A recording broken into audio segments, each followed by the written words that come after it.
Tonight, we're talking about a little something in the spirit in terms of what did I title this? What did I tell you? Keys to recognize, understand the power of a woman. Yeah. This tonight is about understanding the power of a woman, understanding who she is. I'm looking for it still. Okay. Understand the power of a woman. What does she want from me?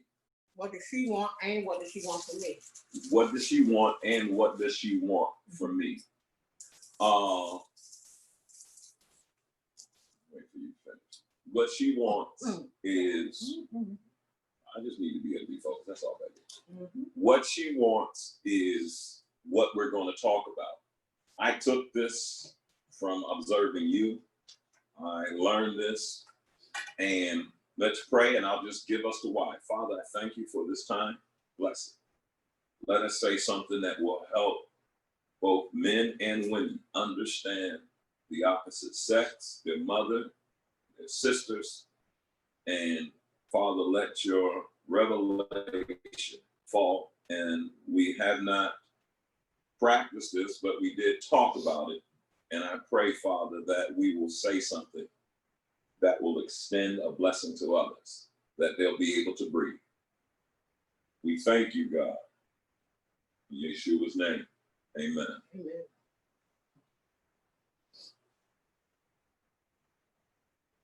Several years ago, well, I started the boyfriend-girlfriend thing. And the first thing I learned was the definition of a woman, a girl. What is a girl and the definition of a boy? And I had to, in order to understand relationships, I said I need to understand the mindset and what is happening with relationships. So for 20 years, 25 years, maybe 30 now, I did the boyfriend-girlfriend thing. Two young individuals lacking in maturity and judgment, holding personal regards and affections for another. God says, let us create a man, but she asked for a boy, what? Friend. And when he acts like a boy, she can't under what? Stand, because she thought she had a what? Man, but instead she had a boy, what? Friend. She got exactly what she asked for. And so for me, I did that more times than I can even count, that definition. Radio shows, TV shows, live productions, you name it. I actually found a tape from 1993 when I went to a school in New York that I did the boyfriend-girlfriend thing. Now, the purpose of me saying that, Jill, so you understand where I'm going, is that I had to understand the mindset of a woman, the mindset of my daughter, the mindset of Barbara Rand, the mindset of Carol Cloud, the mindset of all the women I was working with, and there were several women that were coming into the ministry. I had to understand, because I also saw men were not able to. I remember I had one brother, I loved him dearly, but he could not work with a woman because he couldn't let a woman tell him what to do. And I had to say, guys, you are a little too, what's that? Just a statement alone to make me want to exhale. I said, guys, you are a little too up in arms with her. And I said, it's hard to offend me. And I said that, and I could tell that they were giving her energy. And this was years ago. And I realized that happened several times. And I said, men have a hard time. When I say brothers, I'm talking about brothers of all colors, brothers from other mothers. They have a hard time understanding, what does she want? And this today, I talked about the power of a woman. I love this season that we're in. Now, it got the hashtag #MeToo excellent, but it also got crazy to me too, because people began to misuse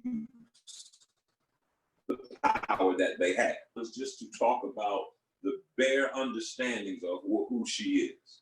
One day I was hurt tremendously. And I was so hurt that I told you, Jill, I'm gonna go stay in a hotel for about 2-3 days. Because I was going through, it was October 9th, 2012. And I was going through one of the most emotional times I had ever been in. And it was so traumatizing that I lost my ability to even connect. And when I was sitting on the corner in Annapolis in the summer, around sitting on the corner, I realized, I said, something's wrong. I said, is this what women go through? Because I couldn't feel, I couldn't connect. And I said, God, please help me to understand. If this is what a woman goes through, she should never have to feel this. And because I'm a man and I have empathy, which I can be empathetic.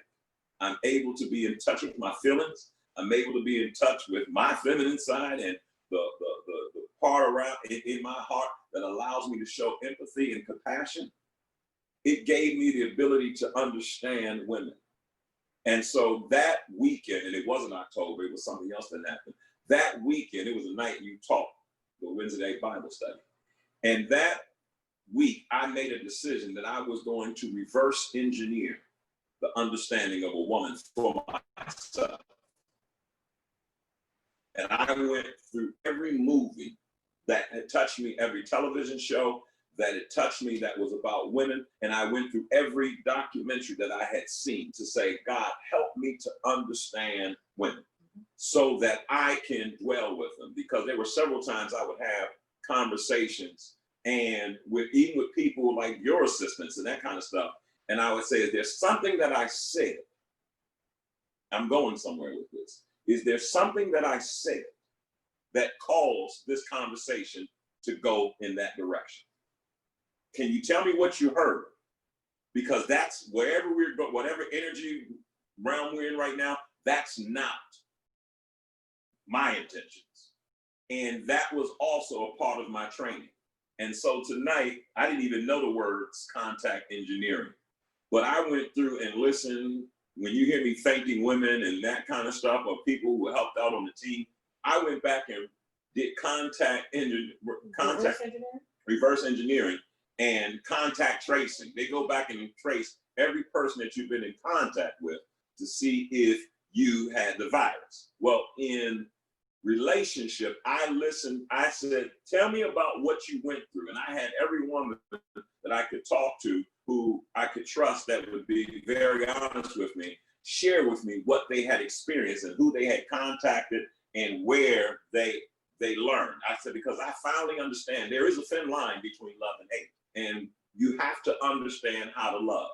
And so today, tonight, or whatever time it is you're watching, my goal is to say, understand her.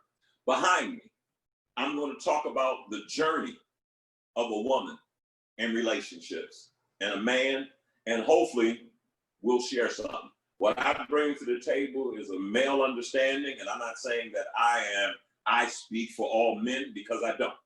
But what I am saying is that my goal is to give you the wisdom that I have to bring peace in your home. What would you like to do, Jill, before we get going? I would like you to go ahead and move on, because I'm listening, and here's what the real deal is.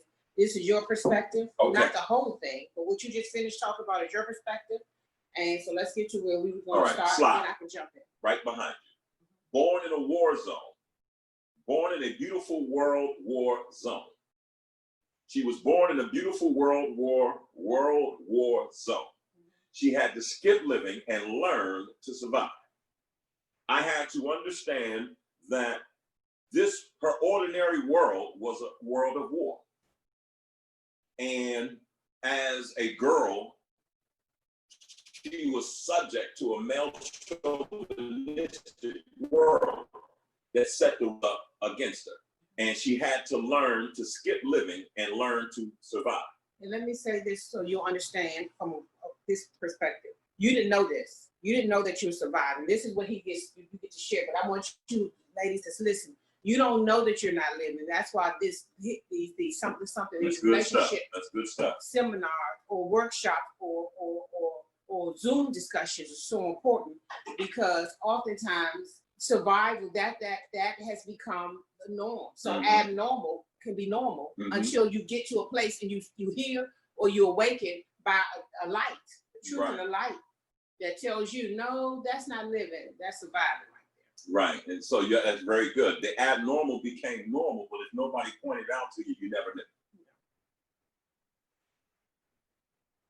she was locked into ruts because many of us, especially some of our upbringing, we have a poverty mindset because she grew up in poverty environments.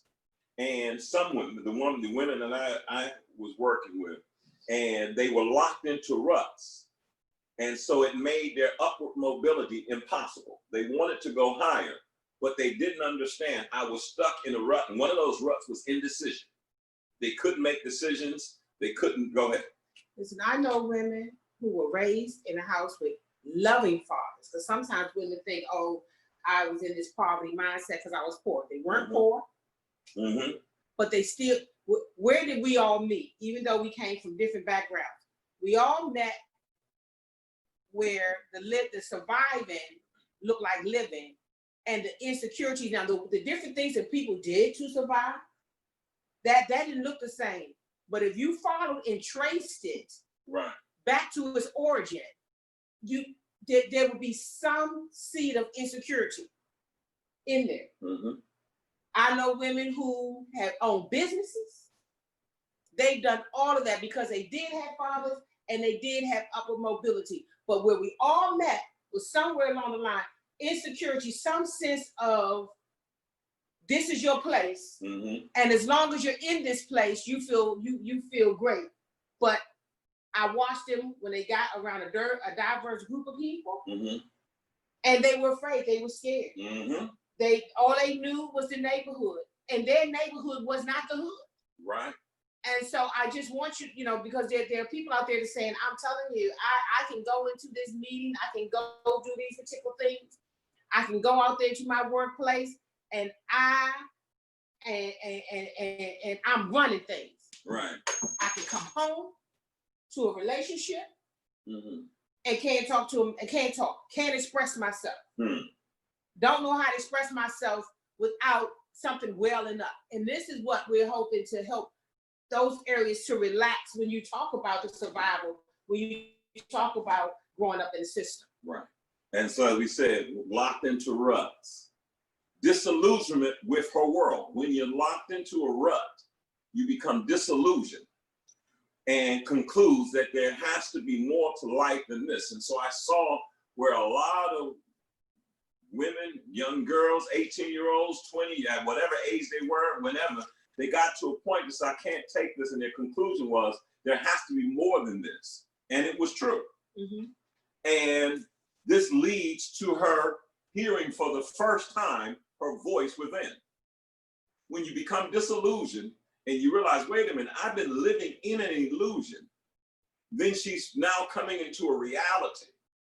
She's able to hear her voice for the first time. And it was at this point where she was supposed to hang with that voice and the uncomfortableness of that insecurity of not knowing what was going on. So what you just said, Jill, is that once she recognizes her own insecurity, she may be professional, doing all these different things, but she also does not understand, sometimes she doesn't understand her voice, or it hasn't been affirmed enough so that she can speak on it. Oh, no, you're going to get to where I'm going. But yes, and what happens, Deron, is that sometimes we associate to adapt to other people's environment.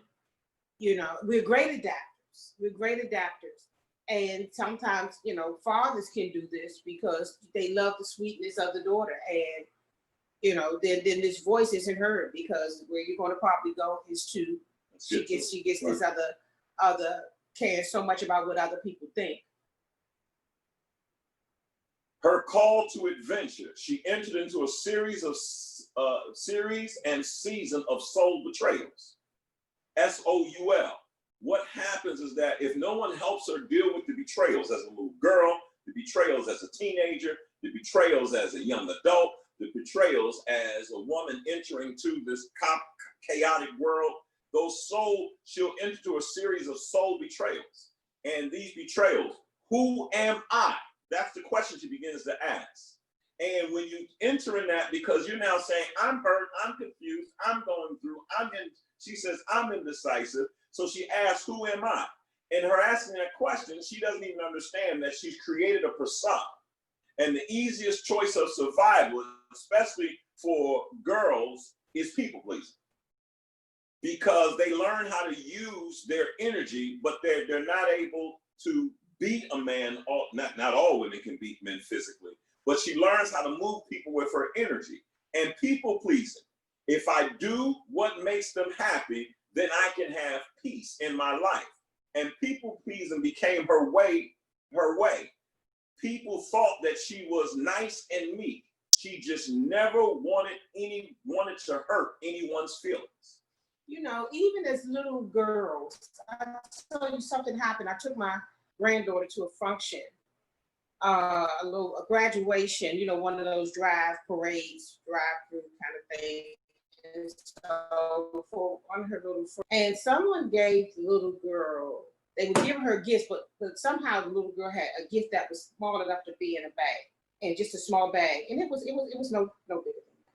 So when she sat on the porch, she was about to open her gift. That one little gift. Listen, she had all her other gifts on the table. She really wasn't trying to open gifts. Just so happened someone put that one in her hand. Okay. So she went to open it, and another person, a male, 40 plus, came out the door and said, "You're not supposed to. You can't open your gifts." This was to her father, because her father, I'd already met her father, and he said, "This is.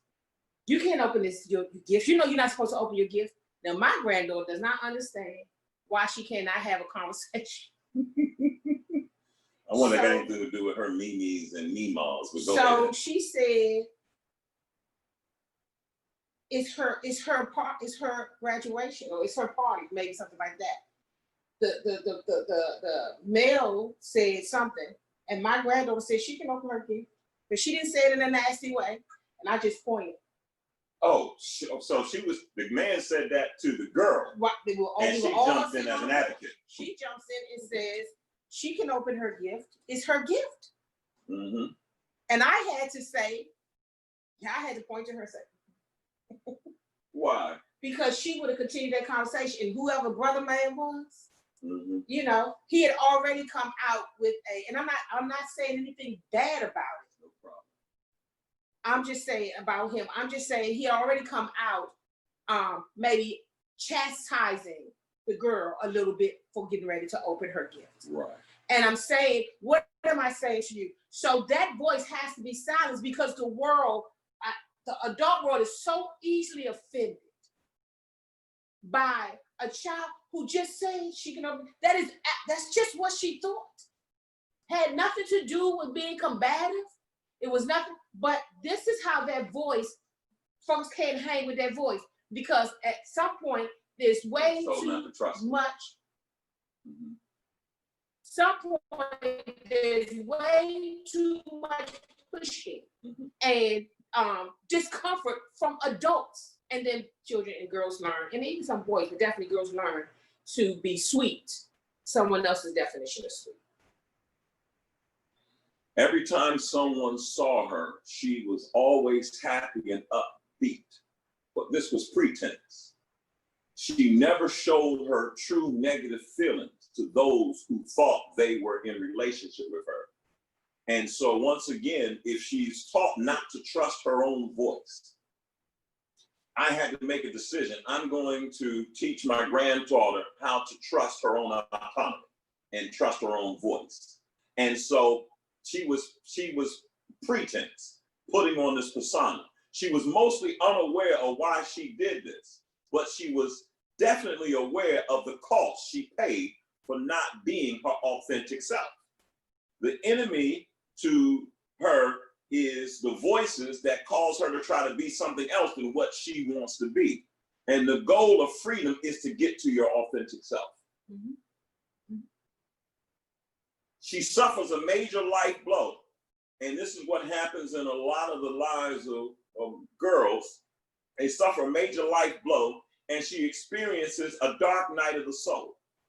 And she has a sudden realization that abnormal has become normal in her life. I do a teaching on the dark night of the souls, because that's when you're in a place where you don't understand how you got there, but it's a serious dark tunnel of confusion where you got to make decisions that will change the rest of your life. Go ahead. And oftentimes, you know, what happens is, if I like to go back to when I'm talking about my granddaughter, because she's 6, and I like to do that because oftentimes what a person goes through happened in childhood. Mm-hmm. Right then and there, she could have not felt safe. It is, and I saw this statement. It just said, a childhood trauma can result from anything that disrupts a child's sense of safety. Mm-hmm. I remember one day I was, and I'm saying this because I'm talking to a child, but I know I'm talking to a grown woman who can go out there and be a source of power and strength to someone else. But that unresolved issue, mm-hmm. that unprocessed hurt, that someone didn't show you how to get through that, right. Keep showing up. And nobody wants to be that hurt person when you know the event is over. But at this point, it's an emotional trauma. Right. You know, I remember maybe a couple of years ago, I went to a shop to get her hair braided. Maybe she was about 4. And when I ran out to get some cash to pay for her hair, when I came back in, maybe it was coffee, I think it was coffee, and I came back in, mm-hmm. She said, Mimi, you're an old lady. You know, you're an old lady, Mimi. And another woman sitting in the chair getting her hair braided, an older woman, said, so my granddaughter said something, and I sat down. The older woman said, "Oh, I wouldn't let my granddaughter, my grandchildren, they couldn't say that to me." Mm-hmm. And she started to say something, and I just looked at the lady. I said, "She's okay. She's all right." Right. See, folks, she wasn't talking to her, and of course, I'm older than she is. This is all she's saying is that I'm younger, you're older. That's just the truth. But guess what? Some person who may hate grandma and love grandma. You know, sometimes these people don't call me grandma. I'm too spicy. I'm too this. I'm too that. You know, sometimes you get into your little revolution, and kids can't be kids anymore. Mm-hmm. And so she said something. So she began to say, because you know my grandchildren. I said, "Excuse me, she's okay. I got this." Why is that? Because that's how it happens. That's how it happens. And by then you're 30, you're 40, you're 20. Okay, 20 something, you still got a little fight in you. But you're 30 and you're 40, and you feel that speaking up this way doesn't work, and you end up choosing that false self, that going with that other voice that is very accepted by the world. Mm-hmm. And so, as you can see, she still thinks that she can just say something. And nobody's interpreting. And if you want those people, there's anybody intending to hurt you. These kids ain't trying to hurt you. They live long enough to do the kind of damage to even know how to do that kind of damage. Even when they're saying something, they still don't have the sense of heart of someone who has experienced so much hurt that they know how to really hurt somebody back. You know, that's mostly not the case, but this is where that voice situation happens, and the loss of that voice takes place. Her refusal at that point, when you have a call to adventure, you're either going to accept it or refuse. Mm-hmm. If she refuses, when you have this soul betrayal, it's actually a call. And with her refusal to come up higher and heal her soul's ailments, she creates a world of escape. Now get this, I learned that girls, in order to be able to traverse through that world, she creates a world of escape. Her life energy becomes a void, and she has wasted time energy in people's lives who either use or abuse her personal kindness. And so she realized that every time I open my heart up to somebody, or every time I open myself, I got hurt. And so if she's not careful, then her life energy is wasted on avoiding situations, not confronting situations. As you said, they walk into a situation and can't even speak up at home. Mm-hmm. They can speak up in a business meeting, but in their own home, with their own parents, with their own loved ones, with the people that they love, it's hard for them to share their truth. And this is called, I put together the quad of escape. in her life, she enters into a quad of escape. And in the quad of escape, Jill, your action is to avoid. And she's miserable. People won't directly keep your company. In other words, she got to a point where she's dealing with people where they're not really being real with her, and escape being her energy. And she begins to waste time. In this quad of escape, her life consists of fight, flight, no perceived regrets. And let me tell you something, somebody that added to that, Deron, freeze. I saw that recently. So now they tell you you'll fight, you'll flight, or somebody will just freeze. That means you become numb and you don't do anything. I just want to add. Right, and that's all a part of this escape. And her energy is to avoid.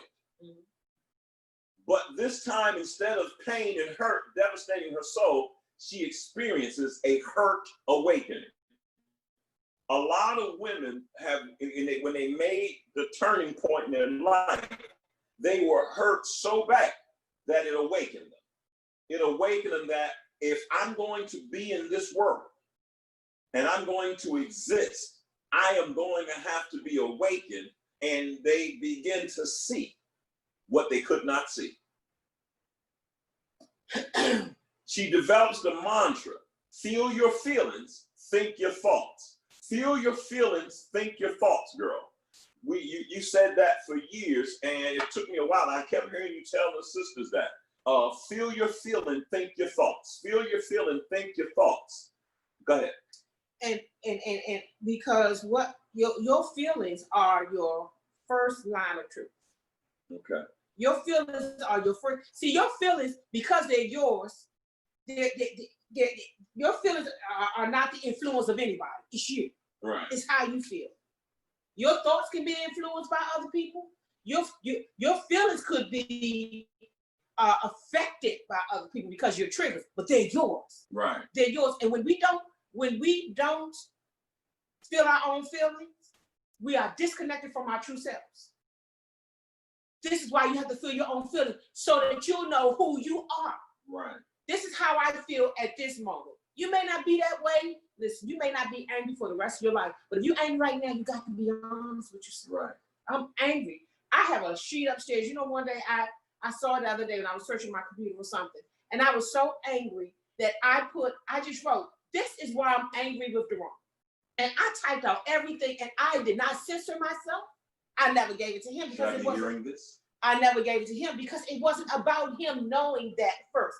It was about me acknowledging that first. So that was my acknowledgement, because as long I couldn't move on from something, and as long and you were talking about that hurt, that hurt awakening.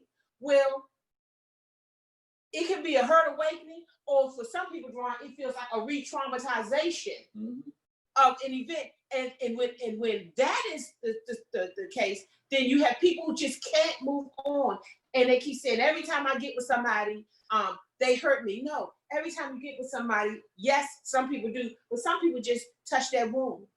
Touch that wound. It's no longer a scar. It's still open. It isn't healed, and it'll feel like it'll. And then you begin to see your life as someone who only goes through this same thing, only meets these kind of people, and it's just that these people come into your life, and then they hit that space over and over and over again, unless you experience an awakening and you let that awakening. When the student is ready, the teacher will appear. And sometimes hurt is the teacher. Yes, yes, indeed. This is when she meets the mentor. She meets someone who is on a higher conscious level, who may have experienced, female, male, someone. She meets the mentor. Why was she ready? She needed to hear the voice of reasoning outside herself that had one agenda, her freedom. I have had great relationships with sisters from another mother, because my greatest desire has been her freedom. My desire was for your freedom. My desire, I had to decide that I have to do whatever I can to bring into this relationship freedom. What do you want? Freedom. What do you need from me? Freedom. And she had to do that. Go ahead. Listen, and no freedom will happen to you until you want it more than anybody else wants it for you.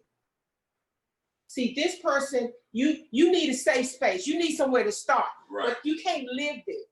You can't live where someone else is now responsible for you feeling free. Because then what happens is, Ron, you become so much of a source that when you need to be human, and I'm wide open, and you touch that room, now guess who you are? In the category with people I can't trust. Right.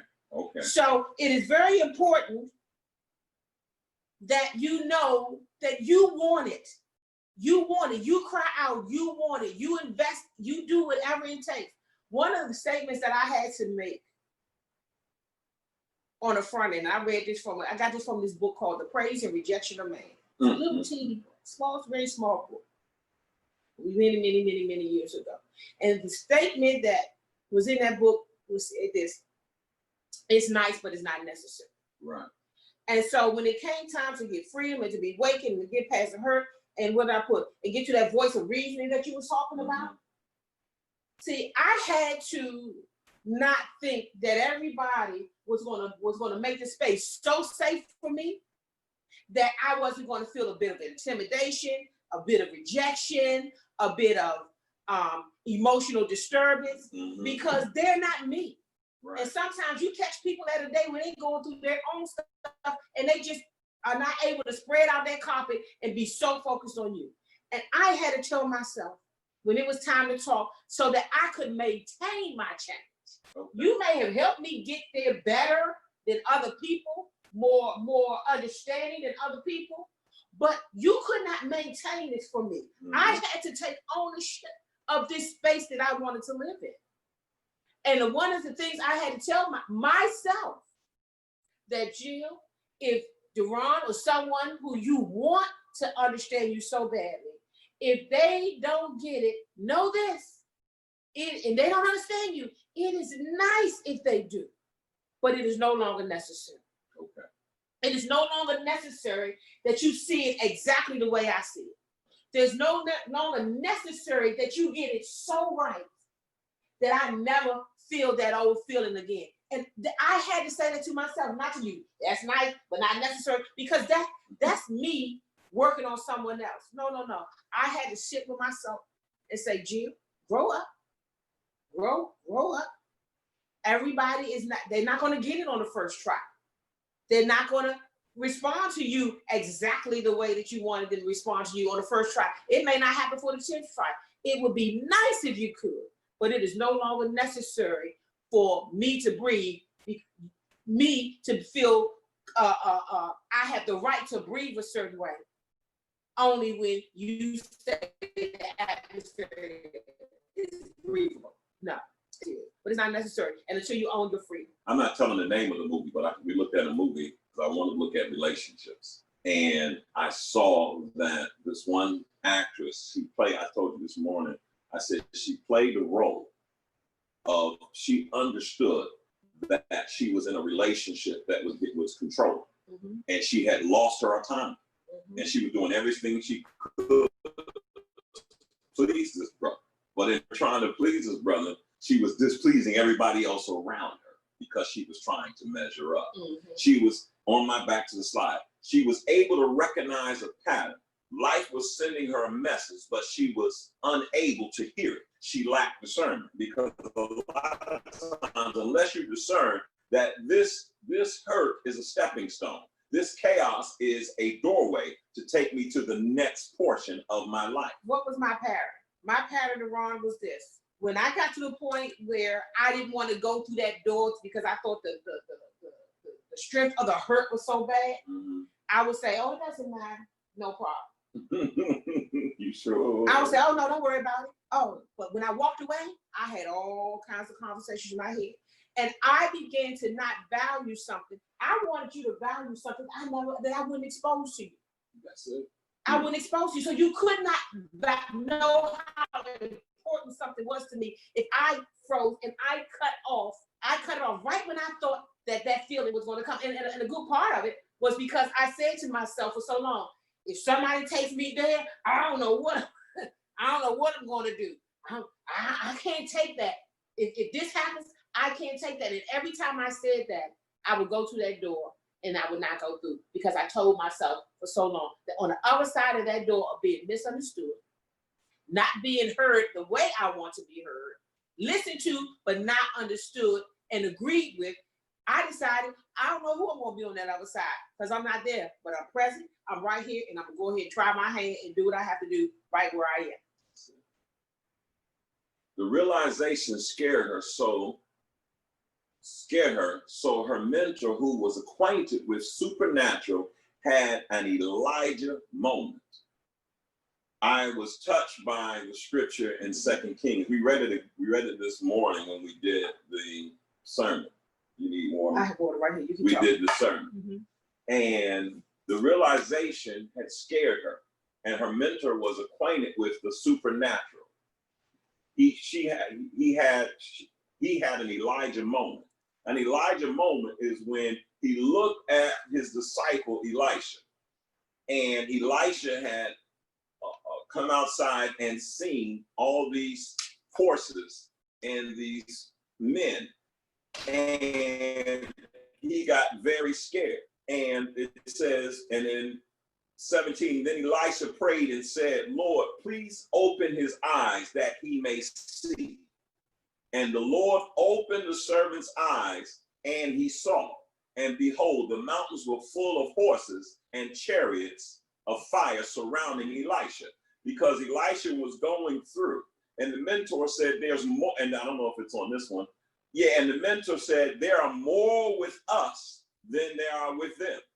And when he prayed that Elisha's eyes would open, his spiritual eyes would open, and he saw that there were warrior angels on horses and all that surrounding them.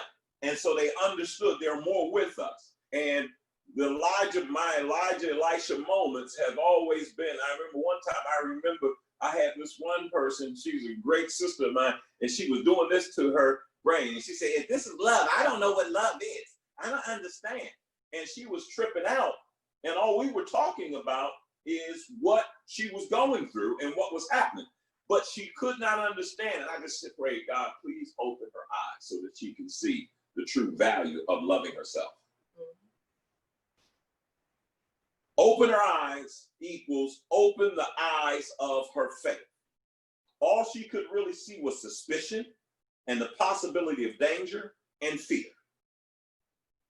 He prayed, open her eyes, and the Lord opened the servant's eyes, and she saw, and behold, the mountain was full of horses and chariots of fire, protection and supernatural surrounding Elisha.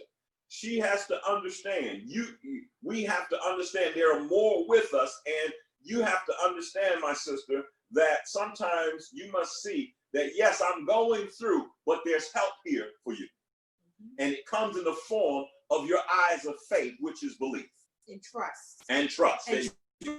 Trust. And this is why when I wrote the book, if you don't, those of you who may not know me, a book entitled From the Hood to Harvard, and it was the book that I dedicated to my daughter in a sense of our relationship and raising her as a single parent for the first 10 years of her life. I was a single parent. And one of the things I write in there, Deron, is that you got to trust their own thinking. That's where the voice is. You have to allow them to trust their own thinking. That means you have to ask more questions than making statements. You got to let them hear their own voice. And the way they hear their voice is when you ask the question. Mm-hmm. How do you feel? What do you think about that? That's when you let what's on the inside of them come out of wherever it is, so that they can hear their own voice. But oftentimes, because we don't ask questions, unloaded questions, they're questions, but they're loaded, you know. Instead of trying to change my daughter, I asked her questions so that she could speak out loud. Absolutely. And guess what happened? They get to hear their own voice, and then you can advise from that point. But if they cannot hear their own voice, they won't be able to trust themselves, because themselves, their own voice, the spirit that is contained inside this flesh.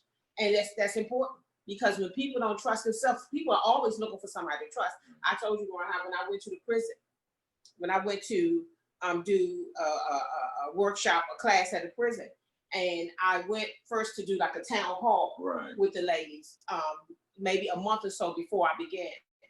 And when I asked them what they wanted, they said they wanted somebody they could trust. And, you know, and they just talked about not being able to trust anybody. So what I told them to do is I said, I want everybody to get a piece of paper. I want you to do the same thing if you're listening. I said, I want you to get a piece of paper and I want you to write on the list all the people that you say that you want to be able to trust.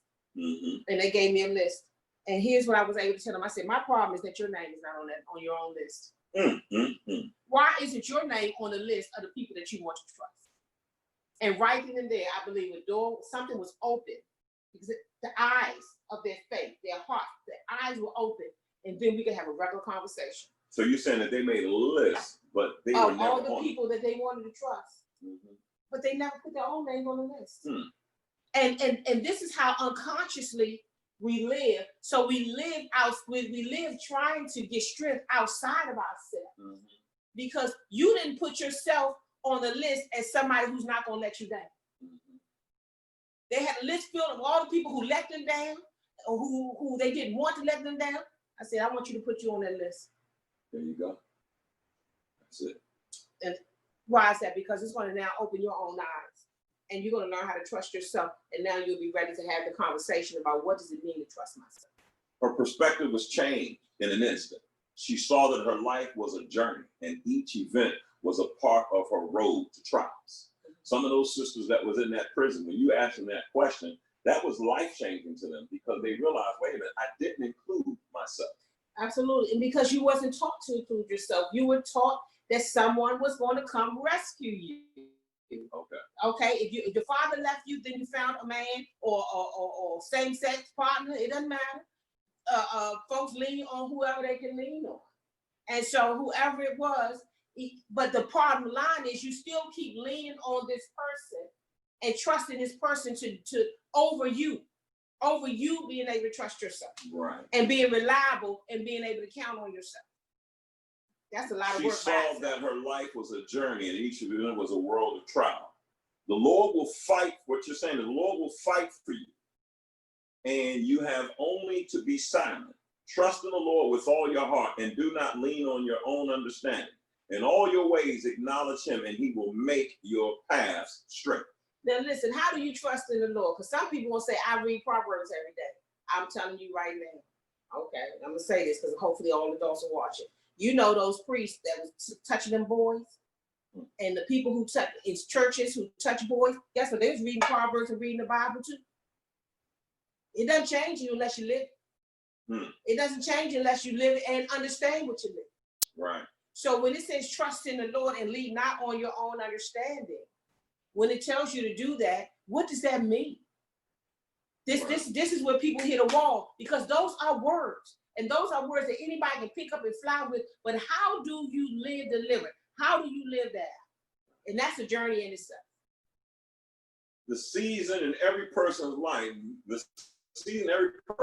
where you meet yourself as you experience tests, allies, enemies, and victories, valleys. And so you have to understand, and she needs to understand, is that the reason we go through, we have to meet ourselves as we experience. And the way we meet ourselves is we go through enemies, we go through allies, we go through victories, we go through tests. Even right now, where we are as a society and as a community of people all over the world, we are now going through tests, victories, ups and downs, setbacks. And in us going through that, that is what helps you to understand yourself. So now she goes into the second quad, which is the quad of illusion, fight and regret. And and the quad of illusion is always chasing. Like you said, you're expecting somebody to come rescue. And what she doesn't understand is sometimes you're chasing and craving others' life, their light, their energy, because it's making her feel complete. And when you get into a quad of illusion where you're not dealing with reality, this is a season of deception where you're deceiving yourself, self-sabotaging yourself, going through these different things. And once you're in an illusion, your eyes are not fully open.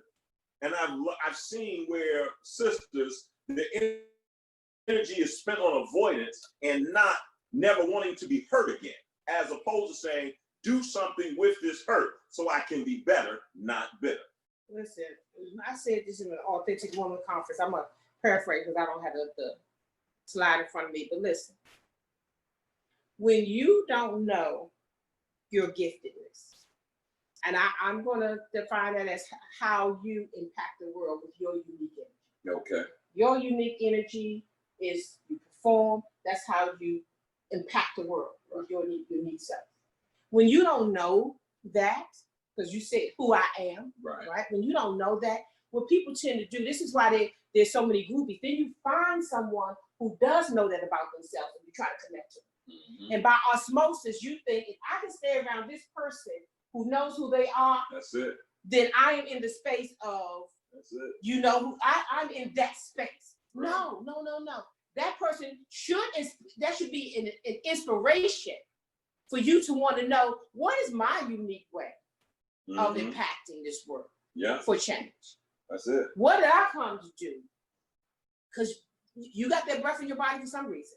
That's why I feel so privileged right now, because it took us a while to find what are we supposed to be saying right now in this season.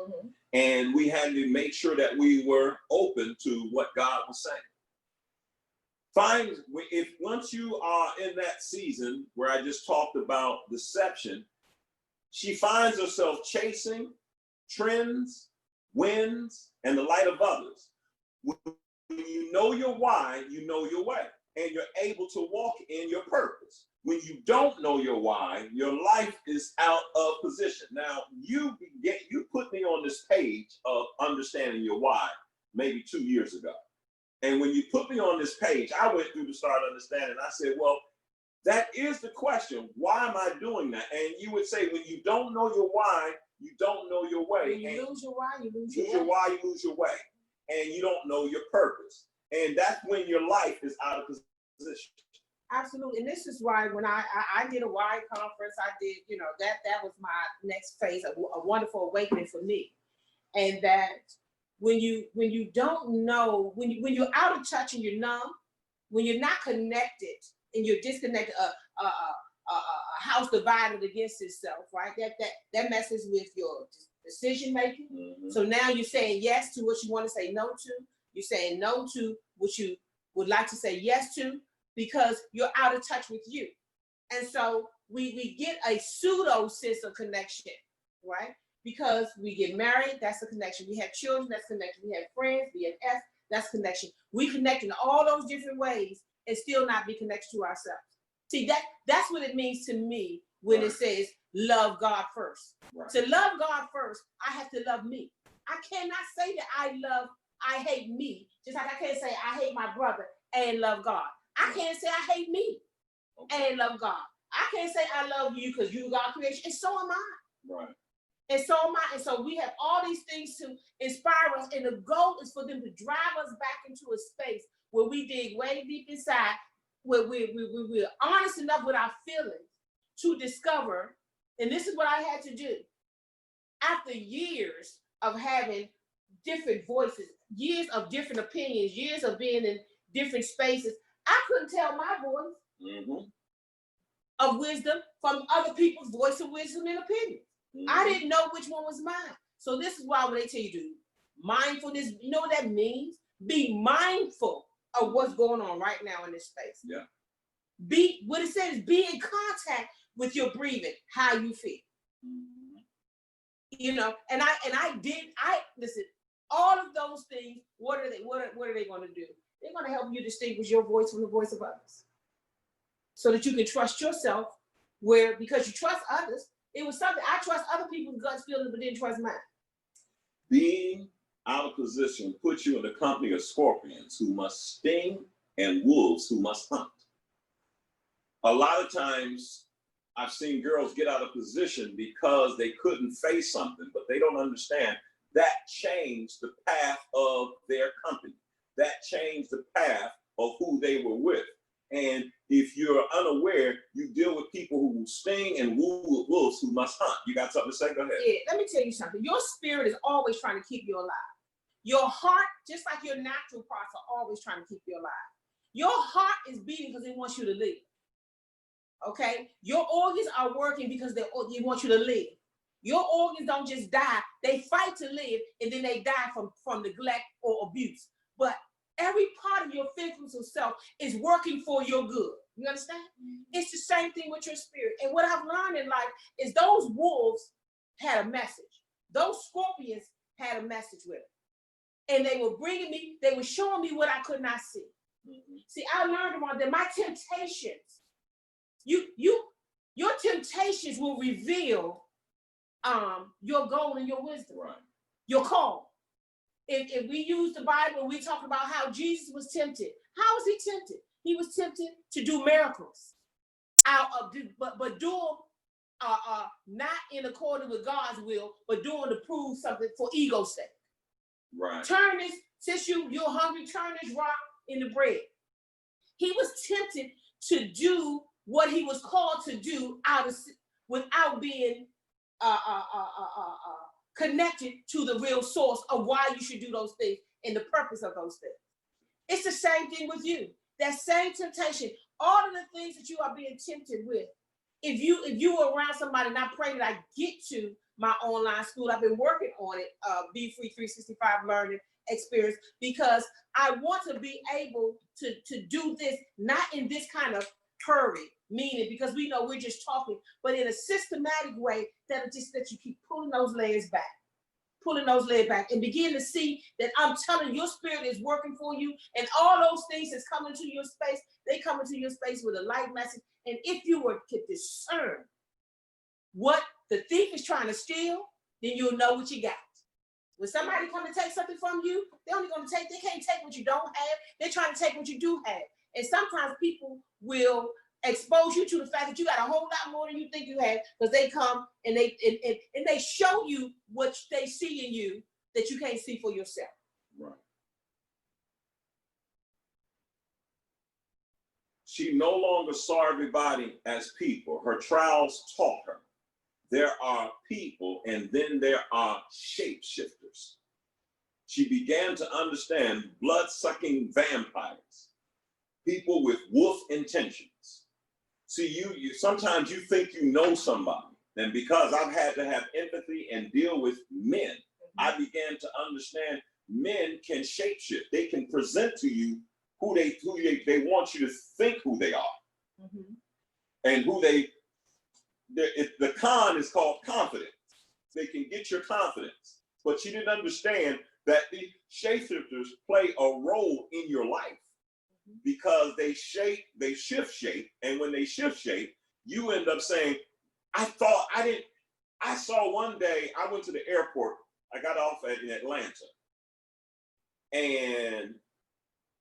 International Airport, and I think whatever it is, and I got off there, I flew there in the morning from Maryland, and I was there early in the Sunday morning, and I was just sitting outside waiting for my ride. And this woman got on the phone, and when the brother showed up to pick her up, she said, she was talking to him on the phone while he was on his way. I can't believe that you're asking me to ride in the car with your woman. Right. I remember you telling me that story. Yeah. Right. And I don't know the woman at the airport who he was picking someone up from the airport. I don't know if it was a wife or they had a long relationship. I know that. Right. I don't know if it was married. It was a long relationship, he told me. And in the car was a pregnant woman. That's it. Who was pregnant by him. And I think he must have been smoking that day. I'm sorry. I think he may have been smoking. He showed up to pick his wifey of 10 years. Yeah. With the person he had gotten pregnant in the car. And I think so much so, she said, you said you didn't want children. Didn't she say something like that? Because I don't think she knew the girl was pregnant. And she said, you said you didn't want children. And she looked inside that window because the other woman was sitting The other wifey one was sitting in the passenger seat, and she looked and said, "Who are you? Who are you? Well, are you serious? You came to pick me up with her in the car?" He had shapeshifted, and she was stuck because at this point, her energy, when you got to give up that kind of energy to try to make sense out of nonsense. This is right. Nobody, listen, I know I'm wrong for saying this, but I swear, I want to say, ain't nobody that sober. He was even drunk. He wasn't drunk at wavering.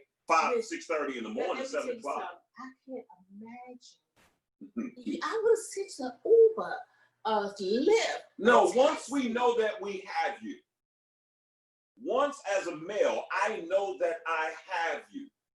I know you're going to talk. You're not going to do anything. I know that I'm going to have to sit through your argumentative tone. He knew, all right, she's going to be pissed off when I drive over there to pick her up. But I had no choice. This is exactly why Jasmine Sullivan made that song. Go ahead. What? I bust the windows out your car. I bust the windows out your car. Just like that. Don't do that, y'all. I'm not promoting violence. I'm just making a joke. And so I even forgot what I was saying. You were saying once we got you, and we know you want to talk. Oh yeah, we know you, and we know we got you. We just know this is part of the cost of being with me, and we use that thing. You knew who I was when I met, or you met her, and I looked at this woman, and she was distraught. She could not believe what was happening to her. And I remember you told me, but let me tell you, this woman had enough. She said she wasn't you, because you said she was talking, but she didn't get all loud for everybody. No, she was. You said that she said something like this. Listen, I am educated or businesswoman, whatever. She said something to. She said, "You want me to act crazy out here with all these people? You want me to go through?" She said, "I'm not going to do this, but I am going to let you know what the deal is." Okay. Did she get in the car? I can't remember. Oh. I can't remember. So listen, this is what I'm talking about. Y'all better love you. Oh, I had to leave. The ride came, and I was waiting to see if she was going to get in the car because I wanted to see what's going to happen here, and I had to leave. But so that's why I can't remember. Let's keep going. Tricksters to villains. The aftermath of being stung by a shape-shifting scorpion is a season of confusion, doubt, disbelief, and depression. I'm going to say this again. Once you have been hoodwinked, run amok, ran astray, you've been tricked. The aftermath of that is a season of confusion. One of my best friends, she said when she found out what her husband was a part of and sexually what he had been doing, she said, I sat on a park bench in the cold winter and said, you're going to have to make a move now. You're going to have to leave because your life is now in danger, including your children. And she said that was the season that I made the decision that I can't be here. I got to go. Because when you're dealing with a shapeshifter, a shapeshifter, your entire life is dominated by negative energies where you're constantly trying to overcome and come back from something. We are sometimes the shapeshifters. If we're shapeshifters and we're controlling, we are sometimes on assignment. I heard this in a song. And our job is to dazzle and confuse you with happiness. That was Anthony Hamilton. He said he tried to confuse her with happiness. That's one of his lyrics. Yes, he wanted to confuse her with happiness. I thought it was Chrisette Michele. Anthony Hamilton. Right. And so our goal is to confuse you with happiness, simultaneously deceiving you and occasionally helping, but ultimately delaying your forward progress. And so you keep trying over and over and over and over and over again. And what we now do is try to make you feel happy. We now do something, I call them 2-week turnarounds or 2-month turnarounds, where we don't really change, but we switch up long enough where we can peacefully survive in the house with you. That's how I wrote in Wildflower. They became men. There are people who become peaceful survivors. They learn to survive peacefully, so they ain't got to pay no rent. This is exactly why I love the song "Happy Feelings." Mm-hmm. Happy Feelings. Maze, Frankie Valli. Okay, you can't do that. Go ahead. And he starts with these words. Y'all look at. He says, "I have myself to remind me of love." I'm not looking outside of me. I've had trials and triumphs. I've had ups and downs. I've had situations that I went into that was hurtful. I've had situations where I hurt at one point. I processed the hurt. I've had situations where I have been accepted and forgiven, even of myself and others. I have myself to remind me. Listen, I'm just amazed. I went to the next slide just so I could pick up where we're going to be going. And look at my next slide. Soul change pain. Soul change pain. Pain changes your soul. And what you were saying, I have me to remind me of love. I get to look at my life and look at how God has come through. In my mind, the next thing is he says, my mind and my heart. This is why you got to know your thinking and know your own feelings, your own sense. Because if you don't know that, you don't have you remind you of love. You don't have that. Mm-hmm. Because you need somebody outside of you to stir you and make you feel happy. That way, when you were saying the soul shifter and scorpion and one who confuses you with happiness. See, you can't confuse me with happiness for this reason. Because the bulk of what makes me feel good about being in this world is not outside of me. Okay. And so you can bring me some joy. You can bring me some light feelings. But when the world didn't give it, the world can't take it away. There you go. Allow this pain to give her the strength to do something about it. You got to allow this season, you're going to go through that feelings and that, but you're also going to say, let this pain give me strength. Let this pain give me the will to move on. The force of betrayal.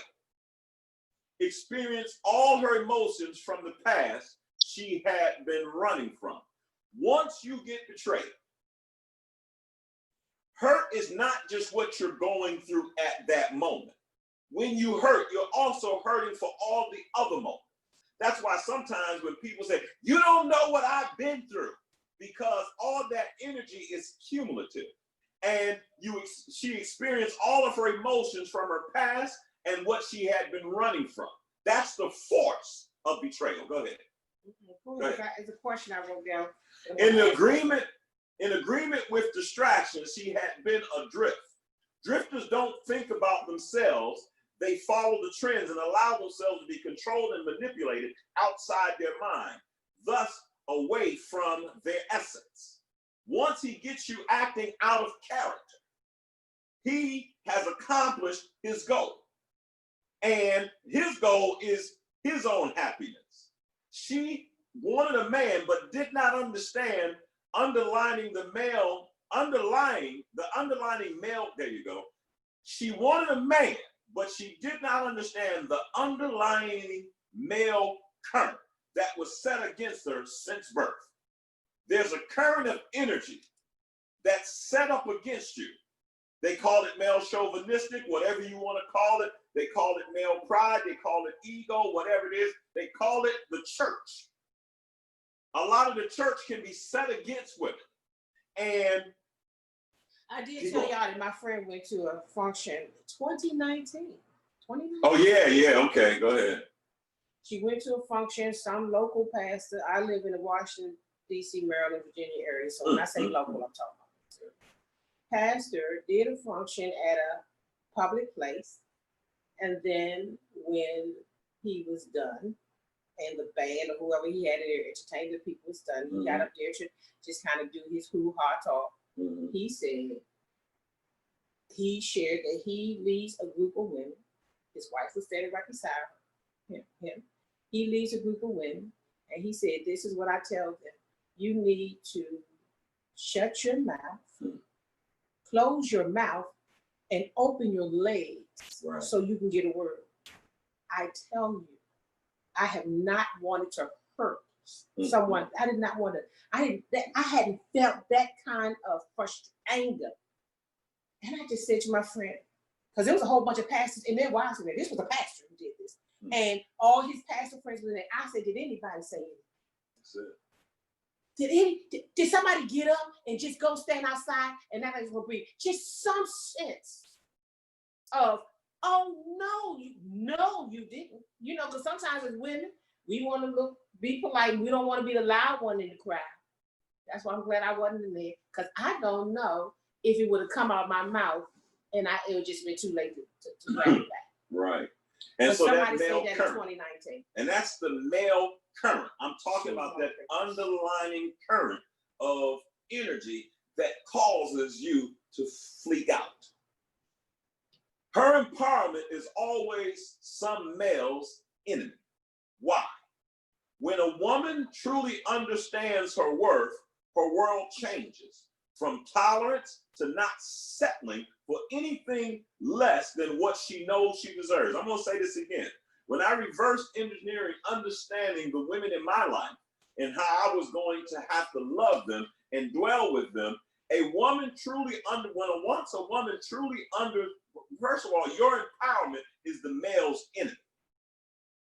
Go ahead. Let me tell you, because I've had so many different stories. Listen, Ron, there's a woman, a friend of mine, good, I mean, just a go-getter, a goal-getter. Mm-hmm. And she dated two different people that she dated for a period of time. This one said they didn't want to get married. Then they went and got married to somebody else. Mm. Why? Now listen, and then start calling her for, can you help me get through this door? Can you help me get through that door? I said, and so she said, well, she said on this particular day, well, you know, I'm thinking about doing something. I said, no, you're not. No, you're not. No, she maybe did, and I had no right to say that, but I was bothered. Right. And I said, let me tell you something. If he don't want you, all that's you. Right. Your empowerment is you. All of that is you. Then they actually went and got someone who would lean on them. Mm-hmm. Really, who would lean on them. Woke up not so satisfied with that, but guess what? That whatever that thing you was talking about, that empowerment that did something to their energy. And after a while, they went and made a commitment. And 4, 5, 6 months later, they will call her up. Can we have lunch? Can we do this? But she known these people at least 2 years. At least 2 years. And they saw what she brought to the table. And it turned out to be a bit intimidating in the relationship a certain way when it came to whether this was going to be their wife or not. But as soon as they settled and tried to go catch that other fish that they caught, then they was down to her number. And I told her, please block them. Mm-hmm. Block them.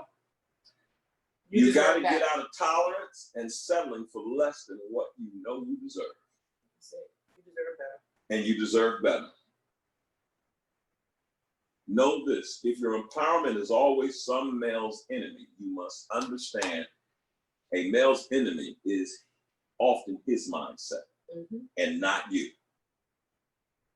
The biological male has always been, get the female to adapt to his misogynistic views. I'm ending with this stuff right here.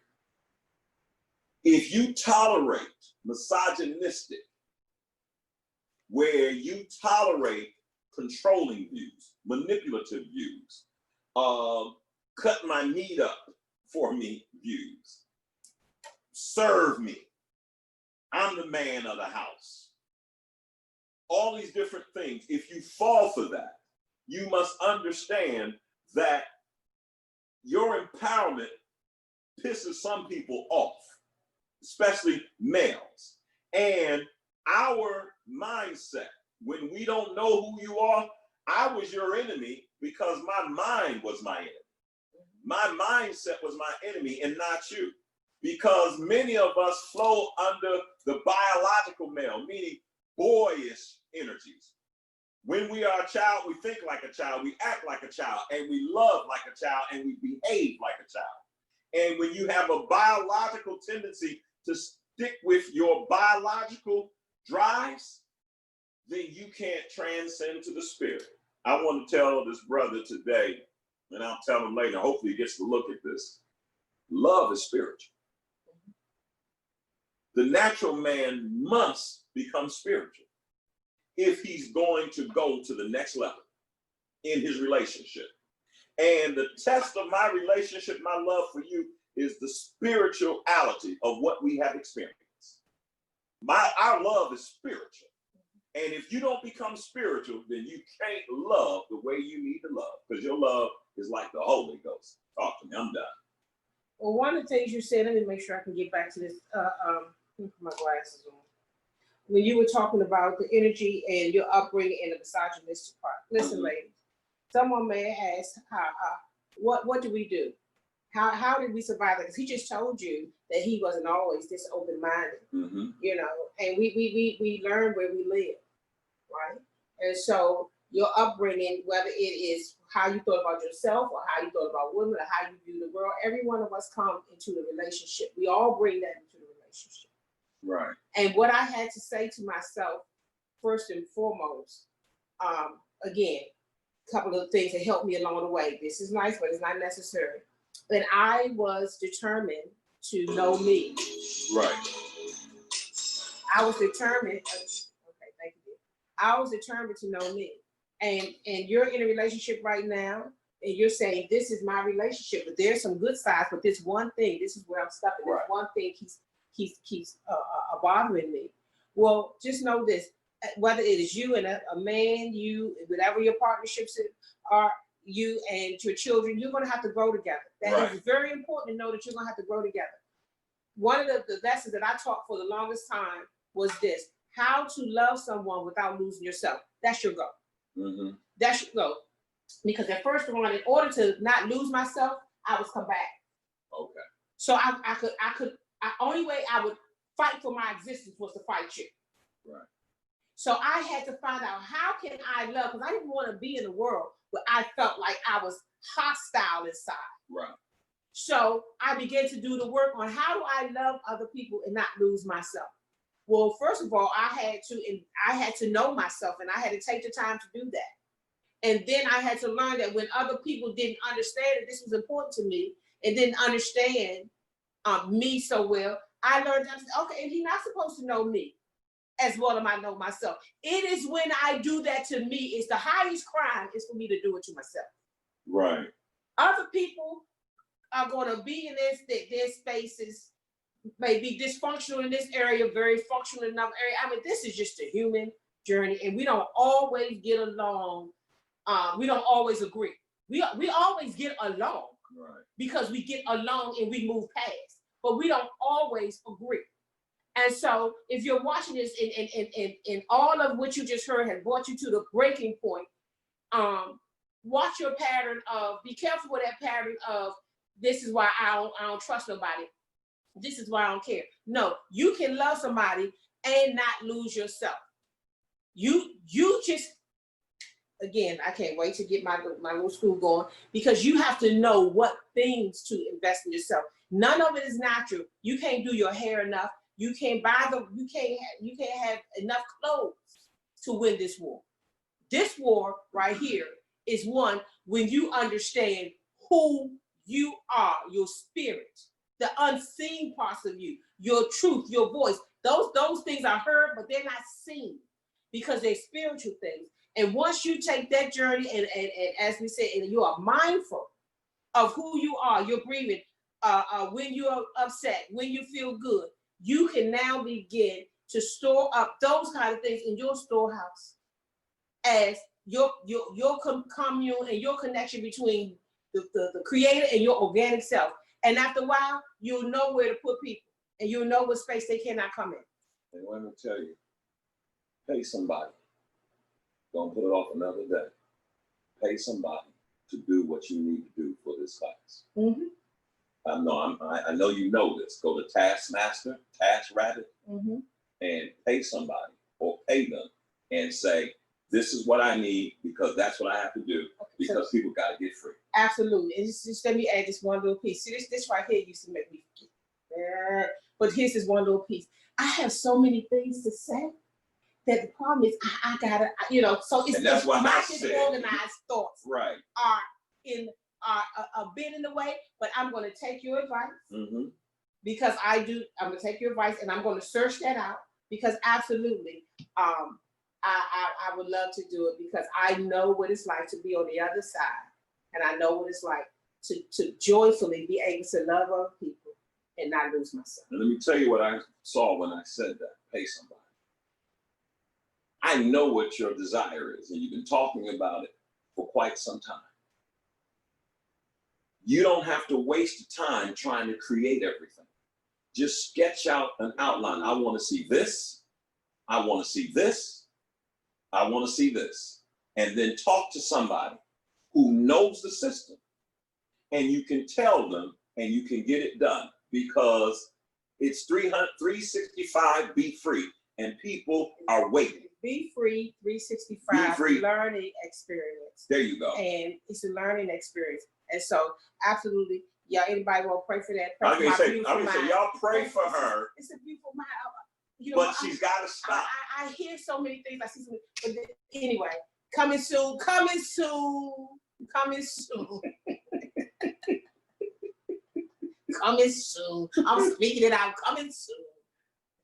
Oh, that's why I said what I said during this broadcast while we're doing this live thing, because at this point, I want to see it. I heard you say, I can't wait. And I said, oh no, you're going to do what I do. Promo. Write it down. I'm close. I've done a promo. I've shared it. But don't worry about it. Coming soon. Coming soon. Anyway, I'm done. It was good talking to y'all tonight. It was a little something in the spirit with Deron and Jill. Thank you for supporting soldiers and Kids Eat Free. Go to kidseatfreenow.com. That's the way you want to say thank you to us. Go to kidseatfree.com, kidseatfreenow.com, and you'll have all kinds of ways to give. You can give financially. You can go straight to the Amazon wish list, and you can let me tell send food that way. Let me say this last thing. Amazon Let me tell you, Amazon wish list. Go ahead. Okay. Let me tell you why I want to say that. Because now when school was open before this pandemic, we were feeding like 200 and something people. And now it has grown to over 400. And so that has increased. So now we need the giving to increase so that we can keep this going. And I know people think, oh, well, they're giving out those pandemic checks. Some people getting those checks, and I'm telling you, they doing backflips, monkey flips, side flips, and cartwheels. There's some other people getting those checks, and they still barely making those checks, and they still coming out to get food and staying in the line. So if you're the person say, you know, what can I do with this time right now when I want to give to somebody, you can go to kidseatfreenow.com. Right. One of the Kids Eat Free soldiers found personal protection masks, and they purchased several of them. And we want more because we're going to give out PPE, I think, personal protection equipment.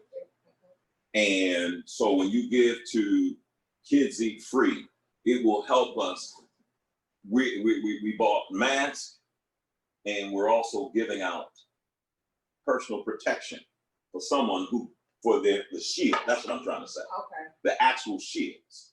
I don't know if it's on Amazon. I'll see if we can get it out there.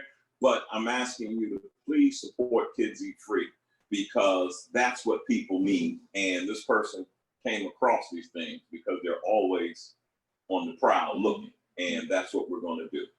Absolutely. You know, they said we might have a second wave this year. Ain't no May. It's already I just begun. have to say it the way I say it. Yeah, and I get to say that And too. I know that they're saying that it's absolute. So that's what the experts say, but I don't know because I'm not that expert.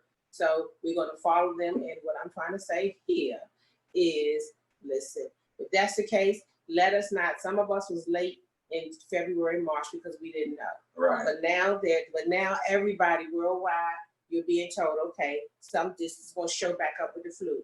So I'm not telling you to be afraid. I'm telling you to be prepared. Amen. That's what I'm asking you to do. All right. So this is again. Good night. This is Deron Jill with a little something in the spirit. It was good talking to you.